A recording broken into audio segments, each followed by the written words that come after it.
오늘은 현장부터 가보겠습니다. 위중증 환자가 늘고 있고 대부분 고령층이고 그래서 요양병원 비상입니다. 대면 면회도 중단됐죠. 현장에 김혜린 기자 나오십시오.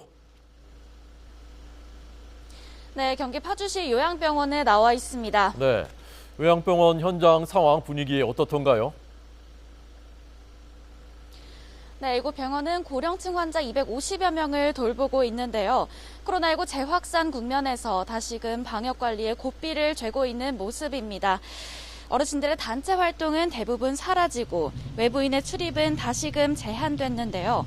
병원 측은 감염 위험이 커진 가운데에서도 어르신과 보호자들의 편의를 위해 힘쓰고 있지만 코로나19를 거치면서 간호, 간병 인력을 확보하기 쉽지 않은 상황이라고 호소했습니다. 최근 하루 신규 확진자가 10만 명대를 기록하고 있는 가운데 위중증 환자 수도 크게 늘었습니다. 어제 기준으로 2달 반 만에 300명대를 기록한 위중증 환자 수는 10명이 더 추가돼 320명이 됐습니다. 전문가들은 재유행의 여파로 이번 달 중순쯤 위중증 환자 수가 정점을 찍을 것으로 예측했습니다. 게다가 7, 80대 고령층이 위중증 환자의 대부분을 차지하면서 고령증 환자를 모시는 요양병원 등에는 비상이 걸렸습니다. 6월 마지막 주 10건으로 집계됐던 감염 취약시설 집단 감염 건수는 7월 셋째 주에 51건까지 늘어났습니다. 정부는 지난달 25일부터 다시금 요양병원 시설에서의 대면 접촉 면회를 금지하고 비접촉 면회만 허용하기로 했습니다. 이곳 병원 역시 정부 방침에 따라 칸막이를 두고 대화하거나 영상통화하는 식으로 비접촉 면회를 진행하고 있습니다.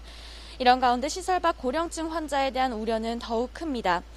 최근 재택치료 중인 환자가 석 달여 만에 다시 50만 명을 넘어섰지만 고령층 등을 대상으로 하던 재택치료 전화 모니터링이 중단됐기 때문입니다.